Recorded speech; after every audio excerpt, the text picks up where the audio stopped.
We're broadcasting live from our Pockethill studios right here in Highlands, Harare. My name is Zain Jamu and welcome to the main news. It's always good to have you with us. I'm Vicky Maponga and Piswe Jomunyika is at the sign language desk. The headlines tonight. President Emmerson Mnangagwa commissions an industrial incubation center and specialist medical center for the University of Zimbabwe. In our look at business, government leaders and industry experts discuss practical solutions towards expanding energy access. Highlanders Vice Chairperson Fiso Siziba and Treasurer Nkani Khoza buried at Lady Stanley Cemetery in Bulawayo. Those are our headline stories tonight, and we get straight to our first report. The President, Dr. Emmerson Mnangagwa, says universities must play their part in building the country through research, science, innovation and technology, positioning tertiary institutions as solution-driven agents for national development. Commissioning two signature projects for the University of Zimbabwe in Harare this Monday, the head of state also warned health sector cartels and syndicates who seek profit at the expense of ordinary citizens. Let's take a look at that report. This Monday, His Excellency President Emmerson Mnangagwa officially commissioned two signature projects by the University of Zimbabwe, an industrial incubation hub situated in Masasa, as well as a specialist medical center located in Avondale. The President's first stop was in Masasa at the industrial incubation hub. There he toured the various projects that were on display. Now, this incubation hub is a project that was put in place to assist young people whose ideas have gone through the innovation hub and are now ready for commercialization. The President had an interactive session with the brilliant minds behind these innovations. From there, the President headed for Avondale here at the Specialist Medical Center. This medical facility offers services in eye care as well as assisted reproduction, which is in vitro fertilization, and trauma services, among others. The President toured the multidisciplinary center, and among the areas that he made a stop at was the eye care unit. It is impressive that the start-up companies hosted in the Industrial Incubation Center are student-led, resulting from their final year projects, research and scholarly work. Under my administration, promising innovations will continue to be granted innovation hub status and supported by government.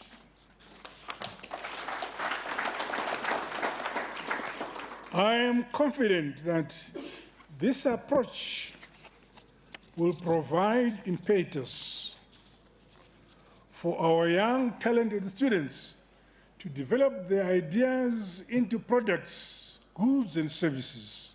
President Mnangagwa has always emphasized the important role of the young people in development. This Monday, the President said it is key for their ideas to be supported. Judging from the crop of confident and innovative executives of startup companies, our country is indeed on the right path of irreversible industrialization and modernization. I challenge the Ministry of Higher and Tertiary Education, along with stakeholders in industry, including financial institutions, to scale up support for startup companies emanating from the Heritage-Based Education 5.0 model.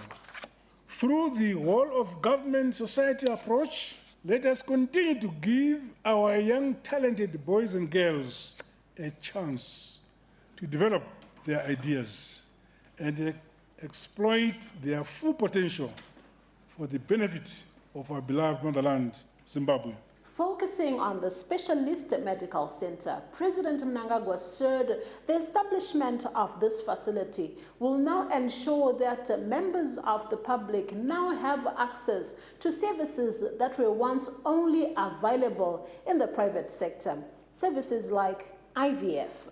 The Multidisciplinary Specialist Medical Center will provide oral and eye health, assisted reproduction using in vitro fertilization. Health services such as assisted reproduction have been only available only in the private sector. This made the services out of reach and unaffordable for many of our people requiring the treatment in this area. Hence, the establishment of the facility with its specialist high-end healthcare dovetail with my administration's core development principle that leaves no one and no place behind. President Mnangagwa also used the platform to call on both the private and public health sectors to ensure they have up-to-date equipment as the country pushes to improve service delivery in the healthcare sector. All investments in the health sector should translate to improved health delivery and associated foreign currency retention, where our people travel less to other countries for health care. The Ministry of Health and Childcare was directed by the President to eradicate barriers of entry into the field of specialist health. The Ministry of Health and Child Care, together with related agencies, are directed to remove the barriers of entry in the establishment of specialist health care facilities and services. Atidi, my gatekeepers, the marketers, the health sector. Vanhu vedu vachitadza kurapwa zvakanaka nemutengo uri pasi kana vakomana vasikana. Kwete ngative nehanya tikoshese utano hwevanhu vedu ka. Hakuna vamwe vanhu vachapiwa kunze kwedu. Ngatichengetanei.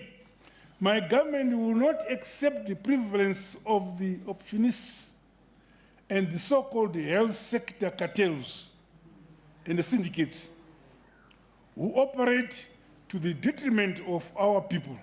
That is those with ears, Nzebe. Here, this is 10 warning. The two signature projects by the University of Zimbabwe speak into the country's 5.0 education model, an education that goes beyond the classroom, an education that answers the needs of society. Josephine Mugio, ZBC News, Harare. In a related report, the University of Zimbabwe is positioning itself as a center for innovation, industrialization, and specialized healthcare through two flagship facilities aligned with the Education 5.0 philosophy. The Industrialization Incubation Center and the Specialist Medical Center are expected to commercialize locally developed research, create jobs, and also expand access to advanced medical services.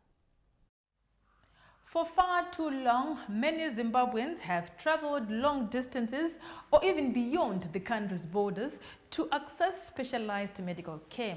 At the same time, many innovations developed in local universities have struggled to reach the market. The commissioning of the University of Zimbabwe Specialist Medical Center and the Industrial Incubation Center seeks to change that by bringing advanced healthcare, research, innovation and industrialization together under one university ecosystem in line with the Education 5.0 philosophy. The Minister of Higher and Tertiary Education, Ambassador Frederick Shava, says the two facilities are a practical demonstration of Education 5.0, ensuring universities produce solutions that directly benefit the nation. It is extremely important for us to make sure that the innovations that we do in the universities find their way into commerce and industry. And those 7 that you saw out there, we expect them to be part of our industrial network, to be producing goods and services for the population of Zimbabwe. And then here at Avondale, it's extremely important that we provide particular services in terms of those services which our nationals look for elsewhere. University of Zimbabwe Vice-Chancellor Professor Paul Mapfumo says the project represents the university's commitment to turning research into products and services that support national development. The Industrial Incubation Center is the pinnacle of our research, innovation, industrialization ecosystem. That's where we measure productivity of our startups as they become real companies that are nurtured to contribute to the nation's economy and the industrialization agenda of the nation. The University of Zimbabwe Specialist Medical Center, it's actually an extension of the Queenary Hospital. Our idea is to give specialist services. This is for the nation. We will provide research support. We can do research here. Life, and then we can also train for skills as our people specialize. But as they do that, they will be offering services directly to the communities. From specialist eye care and assisted reproduction to oral health services and emergency care, this facility is expected to expand access to advanced medical services while training the next generation of specialist healthcare professionals. Coupled with the Industrial Incubation Center, which will transform research into commercially viable products and businesses. The two projects reflect the University of Zimbabwe's growing role in delivering practical solutions that improve lives, strengthen the economy, and accelerate Zimbabwe's journey towards Vision 2030. Abigail Tembo, ZBC News, Harare.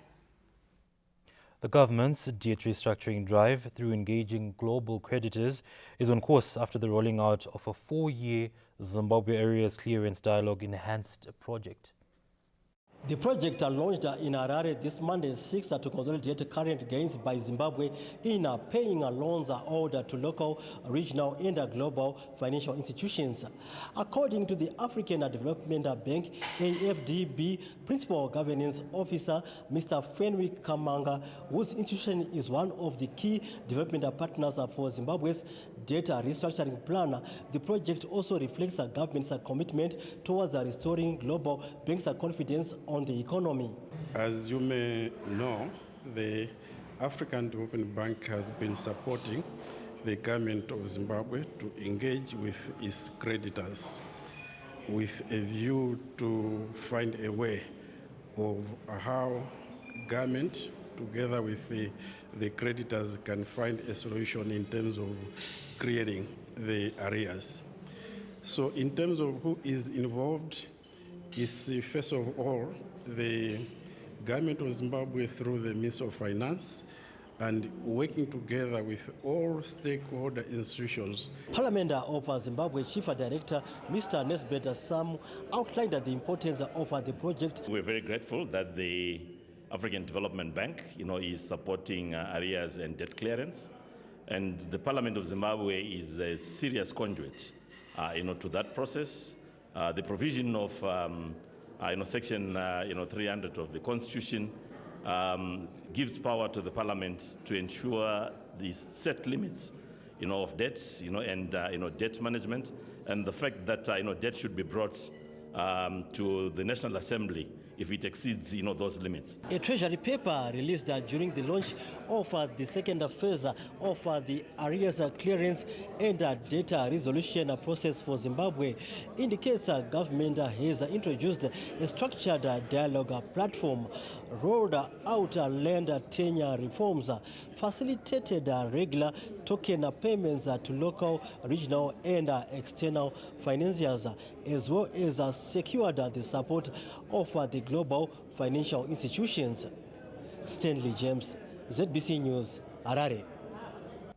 The country has recorded over 4,000 farming joint ventures aimed at boosting production in the past few years, with seasoned farmers joining hands to form the Strategic Grain Reserve 200+ Club to support government's vision to enhance food security. Progressive farmers have formed a new association dubbed the Strategic Grain Reserve SGR 200+, with farmers targeting to contribute at least 200 hectares of strategic crops each season. Concession farmer Fabian Mutibura of Barwick Farm, who is part of the grouping, produced 250 hectares of wheat after collaborating with the Agricultural and Rural Development Authority, ADA. I'm part of the SGR 200 hectare plus club, which is an association of farmers dedicated to grow strategic grains, which is maize, sorghum, and wheat. I joined doing 150. I'm now at 650, and I intend to increase that hectarage. Permanent Secretary for Agriculture, Mechanization and Water Resources Development, Professor Obed Jiri, said organized farmer groups are a key pillar of production. There are farmers with land, and then there are these investors who have money to invest, who have a passion in farming, but they don't have land. So we've seen over 4,000 joint ventures over the last few years coming into effect.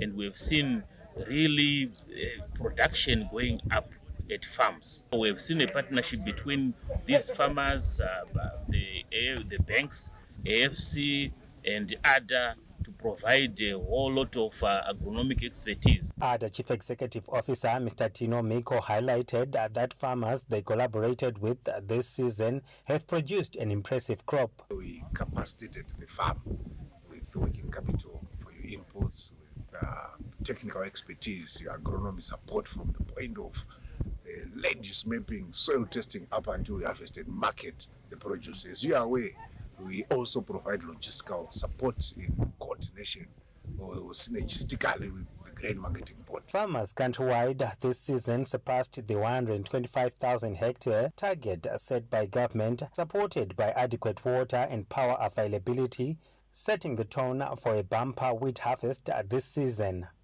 Tapiwa Machemedze, ZBC News, Mazowe. Government-led empowerment programs are promoting sustainability in rural communities with the handover of the Green Light Agricultural Hub to beneficiaries in Mikoro Village, Wedza District, among the latest developments. The country's empowerment drive is recording significant progress with a partnership between the government of Zimbabwe and South Korea, transforming agricultural productivity and livelihoods since the establishment of the Green Light Agricultural Hub in Mikoro Village of Wedza District. Members of the Mikoro Cooperative speak on the economic transformation in their area. Tine ma-fish ponds edu atinawo muno, tinorima ma-vegetables, tine ma-animals, tine tsuro dziri pano, tine huku. Zviri kutibatsira chaizvo. Katangawo padoko tanga nekovho yakaita mukurumbira kovho iyoyo. Tichibva ipapo tichibva tapinda mumafish pond. Tabva ipapo takabva tazoita zverimwe butternut rakazezesa. Vakatikomberedza tiri kunzwa vachitenda kuti zvavabatsira, vakuwana pekuwanira miriwo zvavanga vasingaite, vari kuwana pekutenga fishes, hove idzi, tilapia. The local authority is convinced village business units are a critical step in promoting sustainability in rural areas. Ndinotarisira kuti project yauya pano iyi inokwanisa kuti vana vaende kuchikoro, vabereki vakwanise kuzviriritira nekuzvisimudzira sezvinotaurwa nemutungamiriri wenyika kuti tive nebudiriro yakasimba an empowered upper middle income economy by 2030. The governments of Zimbabwe and South Korea concur. The projects speak to the success of the twin government programs of engagement and re-engagement.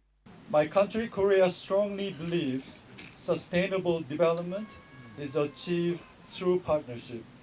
This GLP project has supported agriculture, strengthened livelihoods, created opportunities for young people, and empowered local communities. I am so elated because today's event marks the culmination of the astute, able, and visionary leadership of our President, His Excellency, the President of the Republic of Zimbabwe, Dr. Emmerson Dambudzo Mnangagwa, was unequivocally clear that our foreign policy as Zimbabwe is number one, that we are a friend to all and we are an enemy to none. More than 34,000 people across the province and beyond have benefited from the projects supported by South Korea and its partners. Kenya's Chifushe, ZBC News, Wedza. The Second Republic is ramping up livestock climate-proofing strategies through enhancing silage programs as protection against the anticipated impact of a predicted El Nino outlook during the forthcoming summer cropping season. The winter season is almost ending. The grasslands are no longer lushy for the cattle to feed on. It is during this lean season that farmers take every action to protect their herd. This year, they'll have to go an extra mile to ensure the availability of enough stock feed, as an El Nino weather outlook is forecasted for the 2026-2027 summer cropping season. National climate proofing initiatives such as silage programs are pivotal as early action to safeguard farmers, and they are using this approach as a bulwark against the changing climate patterns. The silage is what feeds the cattle. So we are trying to mitigate whatever climate change is coming up, because there will be a time when we don't have maize plant. With our silage, we can always still achieve our goals. Livestock silage programs are essential strategies implemented by government for mitigating drought-induced feed shortages and boosting milk and beef production. The livestock sector remains one of the critical pillars in the agricultural sector, contributing significantly to the growth and development of the agricultural industry. Various processes and initiatives are being undertaken to ensure that this sector remains viable and vibrant even in the face of climate change. Government is currently focused on improving fodder availability, enhancing dairy farming practices, and supporting smallholder farmers. Here we planted 5 hectares, and out of that 5 hectares we managed to get in the pit this side here, there's a silage pit here. It's all full, it's covered up, it's all full of maize. There's about 270 tons in there from this year of maize to help the animals through this dry period of time. To strengthen capacities, a presidential silage input scheme is currently targeting smallholder livestock farmers, aiming to create a more resilient and productive agricultural sector, ensuring food security, increasing rural incomes, and promoting sustainable agricultural development. So far for the presidential silage input scheme, we targeted in the last summer season 2,000 farmers who were given inputs for silage production. And out of those 2,000 farmers, they made silage, they are dotted across the country. So we mobilize from those farmers into the ward drought mitigation centers. So those form the nucleus of our response to the drought. The agricultural sector remains a key pillar to national economic development, and government continues to emphasize on various strategies and initiatives to ensure that it continues to transform into a robust industry. Theophilus Juma, ZBC News, Victory. Speaking of seasons, times have changed as 5 new commissioners of the Judicial Service Commission have been sworn in. Let's take a look at that one. The new commissioners took oaths before Chief Justice Elizabeth Gwaunza at the Constitutional Court in Harare, promising to do their best in the administration of justice. No, I'm excited. I'm happy that I've been appointed by the President as a Commissioner of the Judicial Service Commission. I hope that we will work in the interests of the judiciary and the people of Zimbabwe. An absolute honor to be appointed as one of the commissioners of the JSC. Given the importance placed in those roles, a responsibility to safeguard governance of the judicial system of the country, ensuring that it remains independent. As I'm humbled to have been considered for this appointment.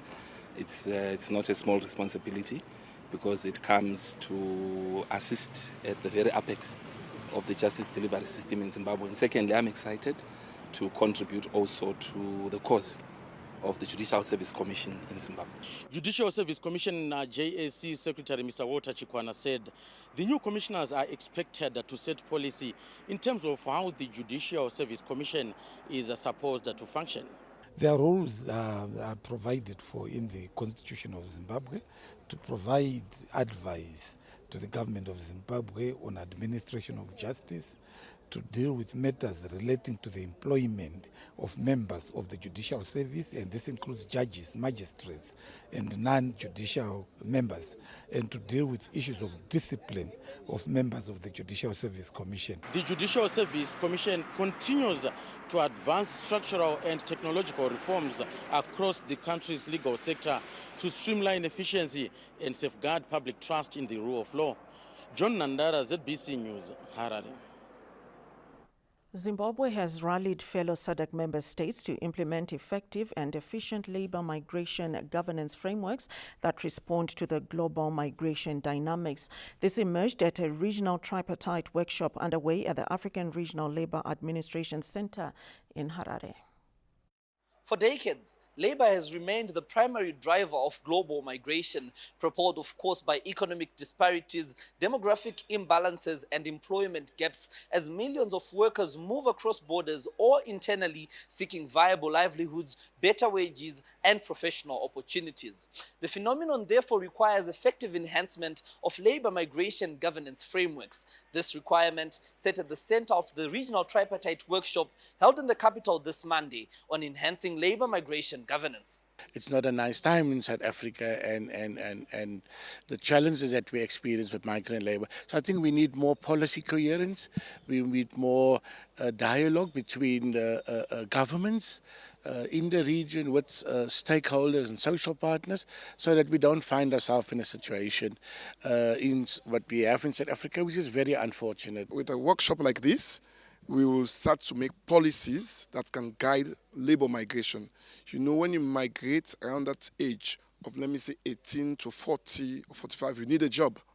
And the employers, I'm from the Employers Federation, it's very difficult for us to plan because the migration streams, they are very, very disorganized. Statistics actually indicate that migrant workers represent approximately 4.7% of the global workforce, a workforce the International Labour Organization believes deserves fair and equal treatment. What we would like to see is a level playing field, that migrant workers are being the same, treated in the same way abroad as the non-migrant workers in the domestic economy. And there is a number of governance frameworks to achieve that at several levels. There is a framework at the global level, the Global Compact. There are international labor standards that are applicable to all countries. Within SADC, Public Service, Labour and Social Welfare Deputy Minister Honorable Mesidina, who was the guest of honor, said governments should develop policies which restore the dignity of the migrant labor workforce. Undocumented migrants who in many contexts outnumber those with proper documentation remain part of our societies and economies. They are often the most vulnerable, facing exploitation, exclusion, and insecurity.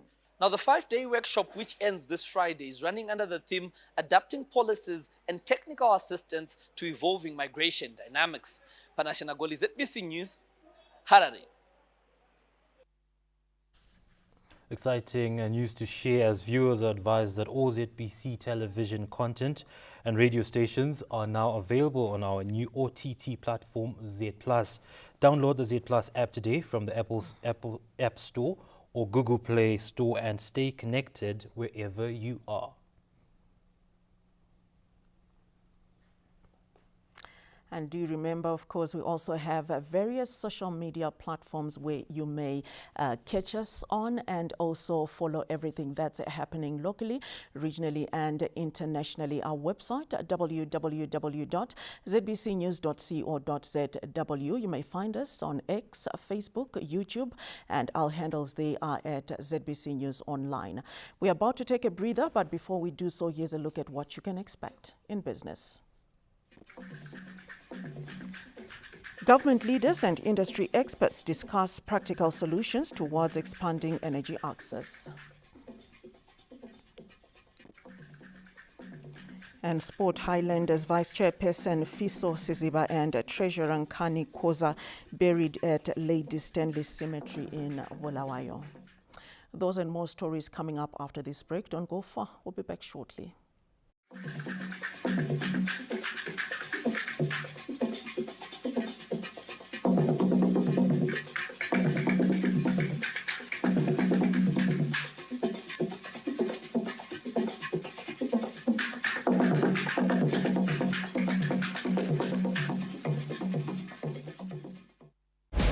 For 22 years, the old Arsenal artillery has lain silent and dormant, but the fuse is about to go boom!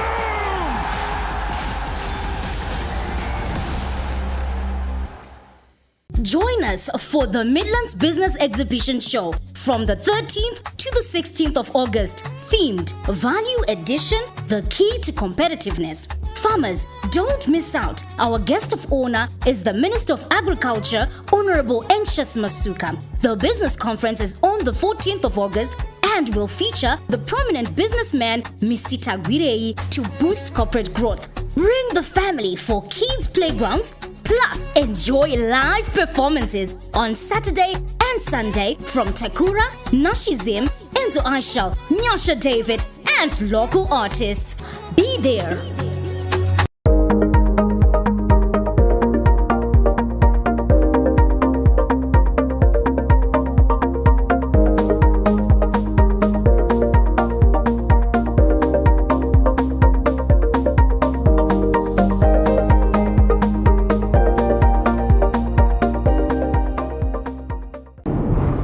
Always known what it takes to grow. But this is what it feels like to finally step inside the dream.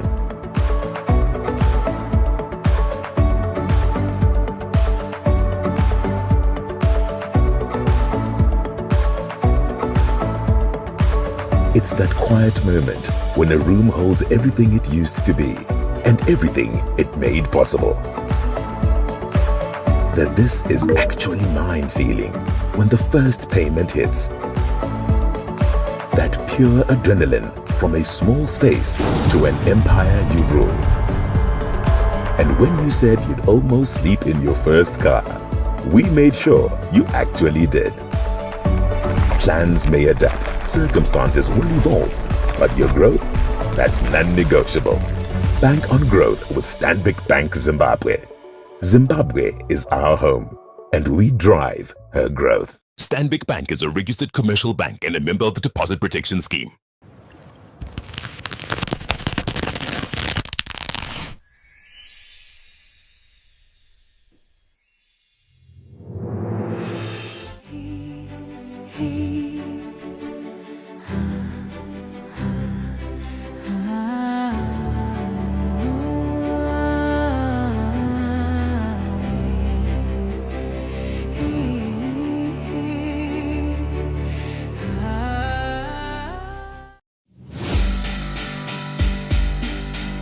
Beneath our soil lies more than mineral wealth. It is opportunity, innovation, and the foundation of Zimbabwe's industrial future. From resource extraction to value addition, manufacturing, transport, and energy, Zimbabwe is driving growth through mining value chains.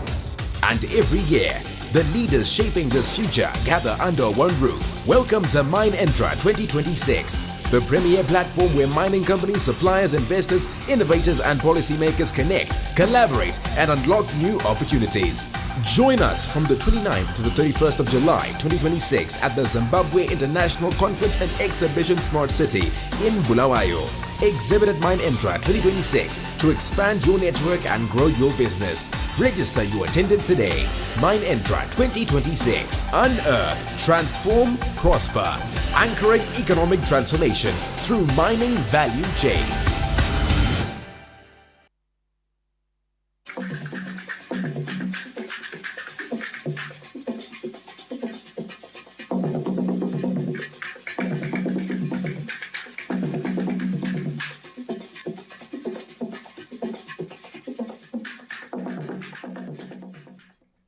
Welcome back and thank you for staying with us. We give you more as Mutare is witnessing a transformative shift after close to 700 community members from across the city graduated from a skills development program rolled out by the government in partnership with the Zimbabwe Chamber of SMEs and Zimbabwe Open University. More than 700 newly skilled entrepreneurs are set to transform local markets after their graduation from an intensive enterprise development and technical skills initiative in Mutare this Monday, equipping beneficiaries with both practical skills such as mushroom farming and detergent manufacturing, alongside vital business and strategic management skills. The program sought to empower community members across Mutare to transition from job seekers to sustainable business owners. I'm now also able to do my record keeping. I can manage my business properly.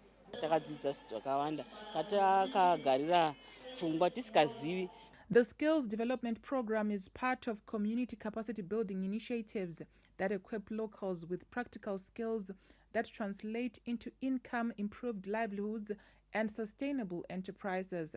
The Second Republic has given thousands of our people the tools to rise above poverty, create sustainable livelihoods, and contribute meaningfully to national development. Today's graduates are therefore a shining example of that vision in action. With the SMEs sector being the largest driver of innovation, government says it remains committed to ensuring women, youth, and community-based enterprises have the support they need to thrive.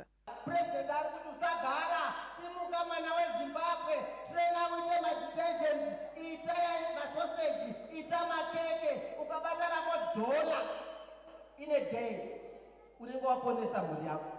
as the nation implements the National Development Strategy 2, shifting focus towards capacity building is set to ensure economic transformation is inclusive, sustainable, and locally driven. Geima Tambo, ZBC News, Mutare. The Food and Nutrition Council continues to play a critical role in strengthening a coordinated multi-sectoral response to food and nutrition security in Zimbabwe. This Monday, through its 2025 annual report, it was revealed that FNC produced policy briefs that proffered solutions towards improving livelihoods across the country. One of the key stakeholders from the Marondera University of Agricultural Science and Technology, represented by Professor Leslie Macheka, commended the council on ensuring nutrition issues remained high on the national and global agendas. Coming from academia, I was so much impressed with the outputs, especially the research outputs that they are producing. And it's very good that they are also coming to us, talking to us, and also us as academia contributing to what they are doing. Of interest also to us as academia is the launch of the Food Systems and Nutrition Journal, which was also indicated in the Director General report. I think that as academia also would also want to participate and contribute to that development, which is very commendable. Director General of the Food and Nutrition Council, Dr. George Campbell, noted the assessments done the past year provided the critical evidence to guide policies and programs while tracking progress and addressing inequalities at community level. The meeting agreed that we also need to take space within the global arena by developing and coming up with the Food and Nutrition Journal, by also undertaking livelihood assessment that is sensitive of the current development happening within the region, which also include the impact and potential negative effect of migration, and also how households might be affected by remittance issues. So we made promissory that both urban and rural livelihood will be assessed in order to inform policy decision makers and guide the response. The report also noted the significance of assessments done countrywide as critical for monitoring national and global commitments, including the National Development Strategy, the Sustainable Development Goals, and the Zero Hunger Agenda. Memory Chamisa, ZBC News, Harare. Well, speaking of developments, dividends from the Communal Areas Management Program for Indigenous Resources are transforming the education sector in Hwange District, with at least 60,000 United States dollars invested in schools over the past year.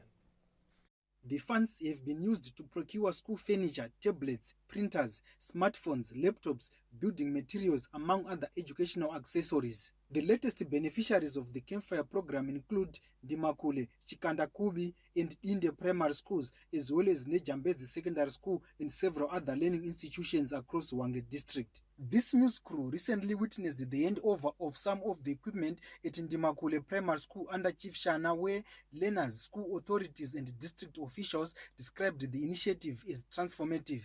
Siyasebenzisa njengoba ECD kudala ayengela zitulo sasihlala emalenjini nxa sibhala vele sasingabhali kuhle singaphathisekanga ma printer to printisa ma exam tibhare tiwane maphepha ku revise. Siyabonga lama computer ukuthi siyabe sifunda into zama robotics.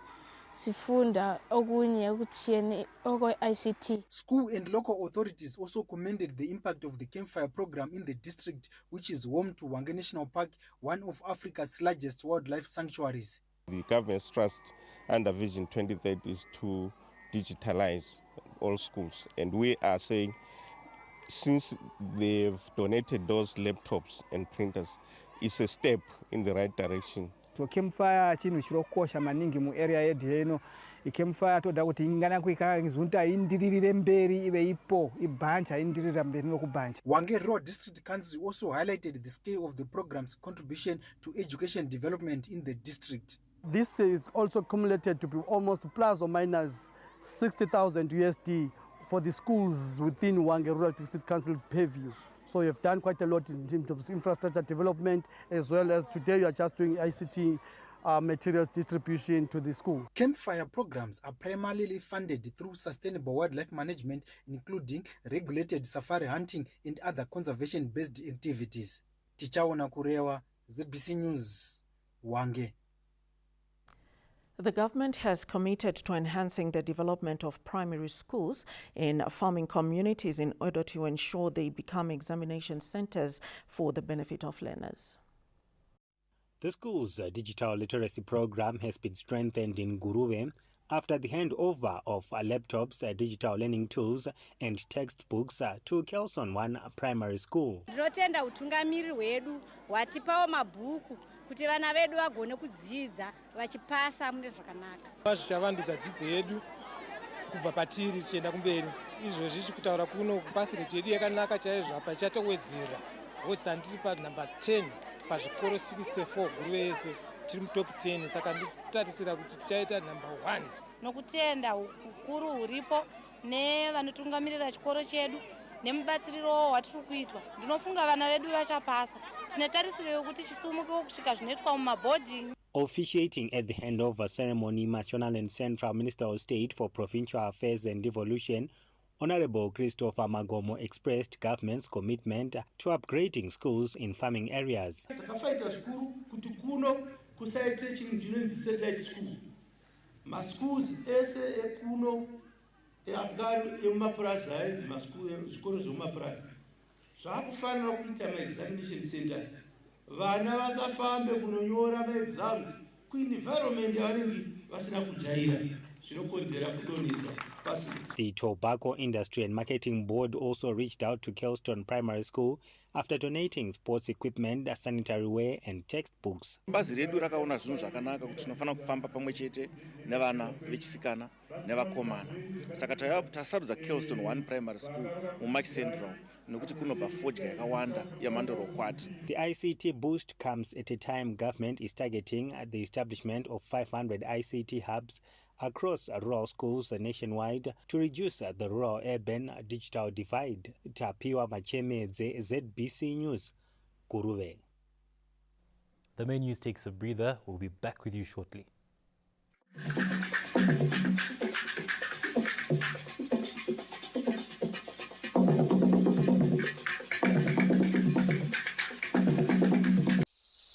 Discovery often begins with curiosity. But curiosity alone is never enough. Every discovery starts with a bold step. For beyond that bold step lies a world of hidden treasures. Welcome to our world, Zimbabwe's best kept secret. nestled within the deep, mystical landscapes of Vumba. Here, every step is guided by purpose, nurtured with joy, and made with love. Connected by the eastern border of Mozambique, our roots run deep, and every footprint we leave is intentional. We work in harmony with the environment by harnessing the power of the sun. We've gone off-grid, protecting the land that continues to nourish us. That rich orange marmalade, that creamy peanut butter, no longer has to be a dream. At FarmGold, making dreams come true is what we're all about. For 22 years, the old Arsenal artillery has lain silent and dormant, but the fuse is about to go boom!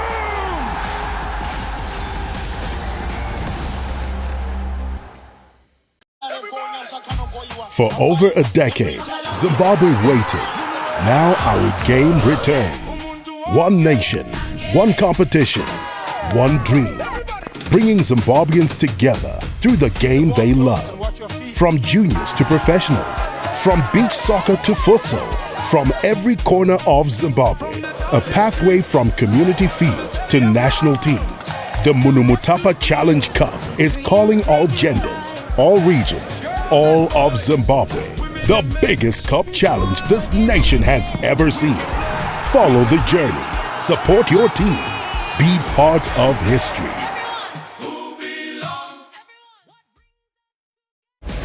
For 22 years, the old Arsenal artillery has lain silent and dormant, but the fuse is about to go boom!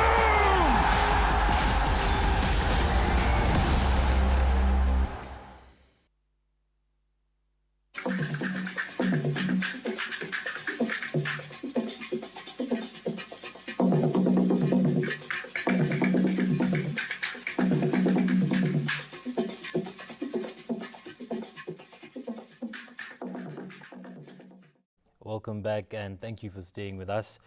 Collaboration between the government and the private sector is key in promoting and increasing energy generation to drive the country's industrialization. As we touch base on business, let's take a look at that report.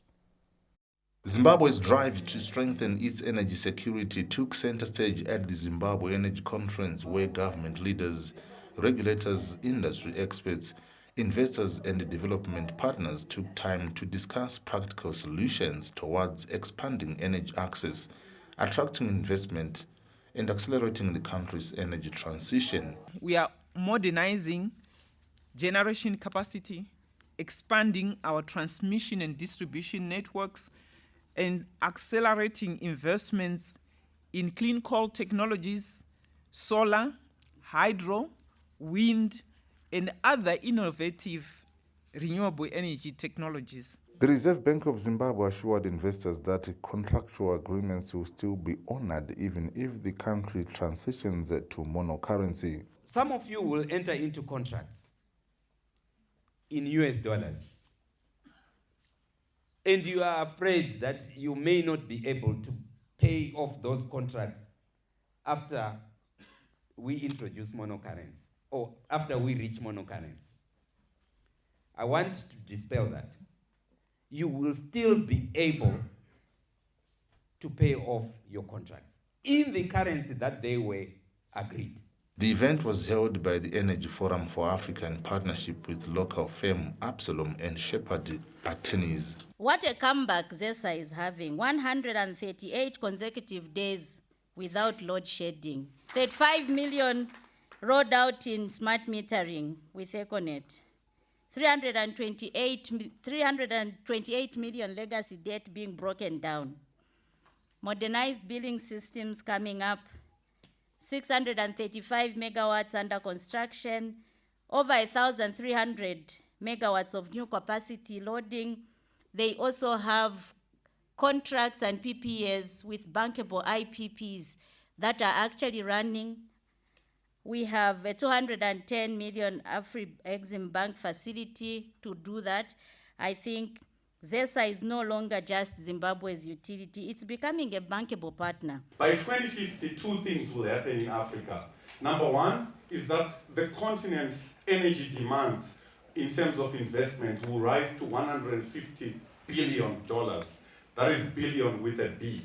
Number two is that 1 in 4 people on Earth will be an African.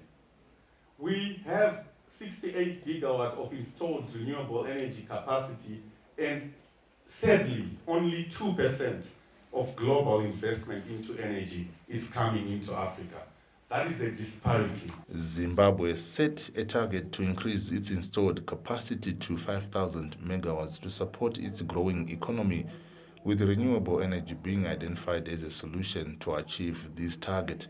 Owen Mandova, ZBC News, Harare. Anashe is on standby to bring you sport after this break.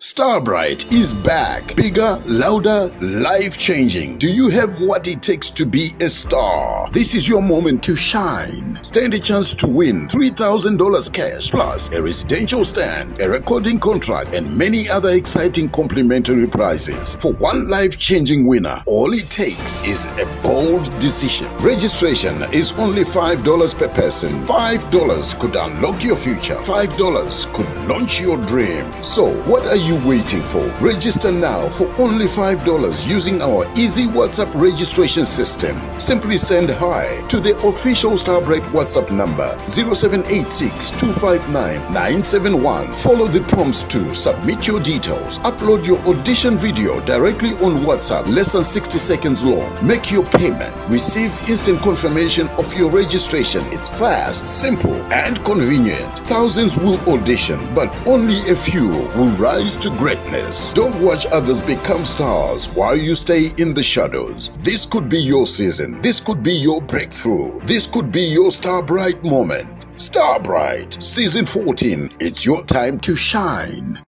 For 22 years, the old Arsenal artillery has lain silent and dormant. But the fuse is about to go boom!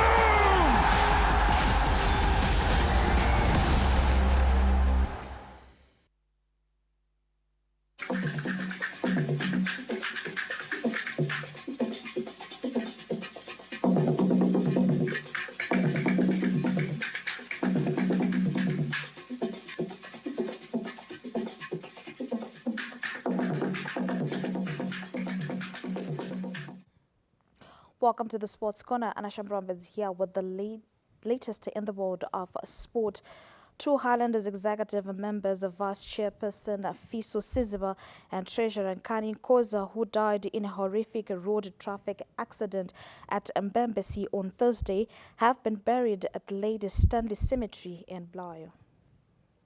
It was a somber atmosphere here at Baba Fuel Stadium as football stakeholders united under one common goal, which is giving a befitting send-off to the quartet of victims who died in a horrific car accident on Thursday evening. Football stakeholders believe it wasn't just a loss to Highlanders, but a loss to football. The trio executive of Highlanders were the backbone of Highlanders Football Club. You take the chairperson, who was humble in his leadership, a man of few words, who gave direction to the club in its most difficult times. The vice chairperson, Fiso Siziba, also a person who loved the Highlanders to the core and who had an opportunity to lead from the front. We are mourning with the families, as Caps United family, and we are here to mourn with the families, and we have also extended our hand to all the families, 4 families. We have not only lost football brains, I've lost elder brothers. As a young administrator, I have lost guidance. Highlanders board chairperson said the tragic loss is a big blow, especially considering the club's journey towards the centenary celebrations, while ZIFA President Ngobile Magwizi appealed to stakeholders to remain united. I stand here today with a broken heart and heavy spirits. In one moment on a road, coming back from doing what they loved most, serving this club and the game of football, the club lost not just 3 officials and 1 member. The club lost fathers, brothers. This is what football is all about, bring people together. It's all about community. It's all about social cohesion. And we saw it today at display where different club representatives from all over Zimbabwe were here. Indeed, it is a sad day, a sad week, a sad month, a sad year indeed. As you are aware that recently we were celebrating the 100 years for the club, but it has tended to be a nasty year for us, for the club, for the people of Bulawayo, people of Zimbabwe. After receiving the Liberation War hero status, the body of Chairperson Colonel retired Kenneth Mhlope will be buried on Tuesday, while that one of the superfan Mbalente Sibanda will be interred in Filabusi. Mthokozi Dube, ZBC News, Bulawayo. May their dear souls rest in eternal peace. Caps United's chronic inconsistency was laid bare once again on a match day 25 of the Castle Premier Soccer League, with the Harare Giants slumping to back-to-back defeats to remain stuck in 6th place on the log, 13 points behind leaders Scotland. Makepekepe have collected just 11 points from a possible 30 in their last 10 outings, managing only 2 wins alongside 5 draws and 3 defeats.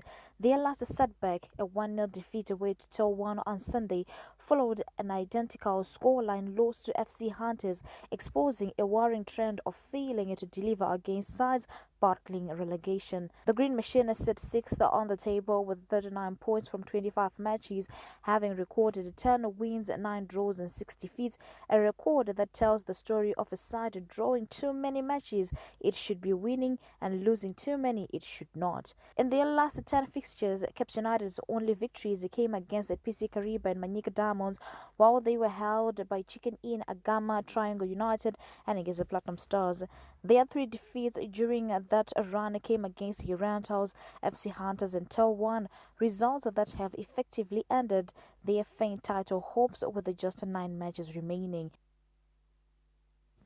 Chapungo Queens remain firmly in control at the top of the Zimbabwe Women's Premier Soccer League standings after match day 14, holding a 2-point advantage over defending champions Herentals Queens as the title race develops into a gripping 5-horse contest. Chapungo Queens cemented their place at the summit with a hard-fought 1-0 away victory over Harare City, taking their tally to 32 points from 13 matches. Their defensive solidity has been the cornerstone of their campaign, having conceded just 5 goals all season, while scoring 39 to boast a commanding goal difference. Herentals, who lifted the championship in the last 4 seasons, kept the pressure on the leaders with a convincing 4-1 victory over Kwekwe Queens. The result leaves the defending champions level on 30 points with the Black Rhinos Queens, who edged Chegu to Community Queens 1-0 away from home to stay firmly in the title race. Correctional Queens also kept their championship hopes alive with a 2-1 win over Mpopoma Sports Academy to move to 29 points, while Platinum Royals completed the top 5 after a 3-0 victory over Caps United Royals, taking their tally to 28 points and leaving just 4 points separating the top 5 sides. At the other end of the table, Rufaro Stars Academy boosted their survival hopes with a 1-0 win away to Crembon Royals to move to 13 points. However, they remain in the relegation battle alongside Conduit Academy, Faith Drive Academy, Crembon Royals, Caps United Royals, Chagutu Community Queens and bottom side Ngesi Platinum Queens, who are still searching for their first win of the season with just 3 points from 13 matches. The sporting landscape has received a major boost in Masvingo Province Centre after the commissioning of a modern multi-purpose sports centre this Monday. Established by Masvingo City Council, the centre is expected to transform a community recreation and a nature sporting talent. The newly constructed multi-purpose courts commissioned this Monday are set to ensure improved access to quality sporting infrastructure by providing a modern facility for basketball, volleyball, netball, tennis and other recreational activities. Beyond sport, the facility is expected to promote health lifestyles and strengthen community cohesion. Tafurirwa magrounds aya akanaka sevagari semadzimai I'd like to thank the Masvingo City Council for making sure that we have a place like this one where we can play our matches for free. Masports evanhu vakaremara avandudzwa uyezve hachasariri mashure. Takuwana maSpecial Olympics games edu togona matamba muno, maParalympic games edu anogona kutambwa kuno. Tata jaragona kuzviitira kuHarare. The local authority says establishment of the facilities is in response to government's call for councils to build recreational infrastructure. The existing stadium infrastructure allows the new courts to integrate into a single consolidated sports facility. We are now going to be moving into our main arena of the stadium and starting refurbishments there in order for us to be able to host national and international games. Speaking after commissioning the facilities, the Minister of Sport, Recreation, Arts and Culture, Lieutenant General retired Anselm Sanyatwe, reaffirmed government's commitment to developing modern sporting infrastructure, sentiments shared by Masvingo Minister of State for Provincial Affairs and Devolution, Honorable Ezra Chazamira. The completion of these facilities reflects an appreciation that investment in sports is not merely just an expenditure, but a strategic investment in human capital development, public health, social cohesion, youth empowerment, and sustainable economic growth. The user-friendly multi-purpose facilities are a direct result of government policy to ensure that every province, every city, and every community has access to standard infrastructure. Masvingo City Council is also working on refurbishing Mcheke Stadium to meet expected standards and establishing swimming pools in high-density areas. Establishment of multi-purpose sports centers by government is ongoing across the country. Mace Matina, ZBC News, Masvingo. That's it from the Sports Corner. Weather report and forecast is up next. It was a beautiful day today throughout the country, especially for those who wanted to do outdoor activities.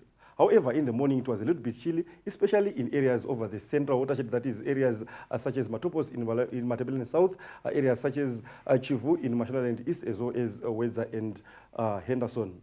Nyanga also had some slight ground frost in the morning. Now, for the detailed forecast, tonight into tomorrow morning, we're expecting temperatures to range between 7 and 13 degrees Celsius, the lowest being expected over the central watershed and the highest minimums being over the north and extreme south. The same trend is expected in the afternoon, and temperatures will be a little bit higher over the north and south, but mild over the central watershed as well as the eastern highlands. Now, getting into the detailed forecast for major holiday resort areas and major cities. Starting with Bulawayo, we're expecting the temperatures to range between 6 and 10 degrees Celsius in the morning for the forecast week, and the lowest being on Sunday, where 6 degrees Celsius is expected in the morning. Mostly sunny conditions are expected for Matobo, and temperatures will range between 6 and 8 degrees Celsius in the morning, but again, the coldest day will be on Sunday. In Gwanda, we are also expecting mostly sunny conditions throughout the forecast week, and temperatures will range between 7 and 11. Masvingo, the same trend is expected, but cloud here and there. Gweru, the same situation is expected, but could be cold on Sunday. Mutare again will be cold throughout the forecast week in the morning, but mild in the afternoon. Nyanga will follow the same trend, but some ground frost is expected in Nyanga. Some ground frost again is expected in Maronda, and temperatures won't go beyond 9 in the morning. Harare will be expecting temperatures to range between 7 and 10 in the morning. Kwekwe, mostly sunny conditions are expected. Mostly sunny conditions are also expected in Kadoma, and temperatures will range between 8 and 11 in Kadoma. Chinhoyi we have the same weather conditions as Kadoma. Lupane, temperatures in the morning will be a little bit lower, but warm in the afternoon. Bindura, again, temperatures will be a little bit lower in the morning, but warmer conditions are expected in the afternoon. Tara Falls, temperatures can go up to 30 degrees Celsius in the afternoon, but ranging between 10 and 12 in the morning. Kariba, temperatures will be a little bit mild in the morning. Now, this is all head for you, and back to the main desk. Well, that caps tonight's bulletin, but while you're at it, don't forget to download our Z Plus application online. That is, well, from the crew behind the scenes and all of us here. Good night. Good night.